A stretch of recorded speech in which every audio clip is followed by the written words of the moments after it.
Good morning guys! Good morning followers! Ito, nagbibihis na ako. Kailangan papasok na naman tayo sa work. Kailangan mag-ready-ready na naman. I-check lahat ng baon. Ayan. Tapos ang baon ko guys, kalahating mais donated by Mr. Raul Gado. Diba? Galing pa ng Pinas to guys, kaya ito tignan mo. Humingi ako ng mais na baon ko. Ito lang yung baon ko guys kasi wala akong pera.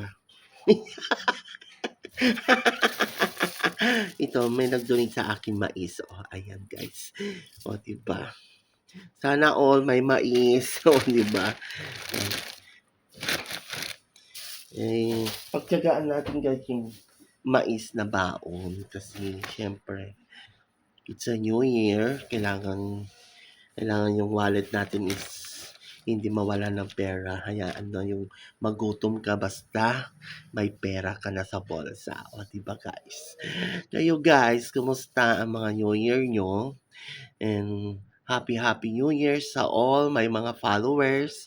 Maraming salamat at please guys, I have a YouTube channel, Nami Oy. Subscribe me and like me, okay? Thank you.